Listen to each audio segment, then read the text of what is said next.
Hello everyone, ఈరోజు నేనైతే పచ్చి మామిడికాయ రొట్టె పచ్చడి చేస్తున్నాను. 2 డేస్ ఫ్రిడ్జ్లో పెట్టేసి చూసారా, కలర్ చేంజ్ అయిపోయింది. కానీ పులుపు మాత్రం తగ్గలేదండి. నేనైతే చిన్న చిన్న ముక్కలు కట్ చేస్తున్నాను. కారం, ఉప్పు, ఆ తర్వాత రోల్ రెడీ చేస్తున్నాను. నాకు చిన్న రోల్ ఉందన్నమాట, దాంట్లో దంచుదామని చెప్పేసి రెడీ చేస్తున్నాను. ఫస్ట్ ముక్కలు యాడ్ చేసుకొని, ముక్కల్లో కొద్దిగా సాల్ట్ యాడ్ చేసుకొని మెల్లగా దంచుకుంటున్నాను అనమాట. మా పిల్లలు కూడా ఇక్కడ కొంచెం హెల్ప్ చేశారు. చూసారు, ఇలా కచ్చా పచ్చగా దంచేసుకో. తర్వాత దీంట్లోకి నేను వెల్లుల్లి యాడ్ చేస్తున్నాను. ఆ తర్వాత కారం యాడ్ చేసుకొని లైట్గా జస్ట్ ఇలాగా మళ్ళీ ఇలా మిక్స్ చేసుకుంటే ఆటోమేటిక్ మిక్స్ అవుతుంది. ఎవరైనా మిక్సీ పట్టుకునే వాళ్ళు పల్సులు పెట్టి మిక్స్ పట్టేసుకోండి ఈ పచ్చడిని.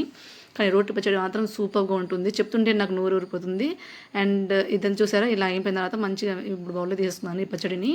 ఆ తర్వాత పోపు కోసం వేడి ఆయిల్లోకి ఎండుమిర్చి, తర్వాత శనగపప్పు, మినపప్పు, జీలకర్ర, ఆవాలు ఇవన్నీ యాడ్ చేసుకొని తర్వాత ఫైనల్గా ఇక్కడ నేనైతే కరివేపాకు యాడ్ చేసుకున్నాను. కావాలంటే కొంతమంది వెల్లుల్లి ఎక్స్ట్రా కూడా యాడ్ చేసుకుంటారు, మీరు యాడ్ చేసుకోండి. తర్వాత ఈ పోపును ఈ పచ్చడిలోకి యాడ్ చేసుకున్నామట. ఆ తర్వాత ఇది చూస్తుంటే నోరు ఊరిపోతుంది కాబట్టి వేడి అన్నం రెడీగా ఉంది, దాంట్లో నెయ్యి యాడ్ చేసుకొని ఆ తర్వాత ఈ పచ్చడి యాడ్ చేసుకొని నేను మా పిల్లలు మాత్రం సూపర్గా ఎంజాయ్ చేశానండి. మీరు తప్పకుండా ట్రై చేయండి. Like, share, comment and subscribe చేసుకోండి.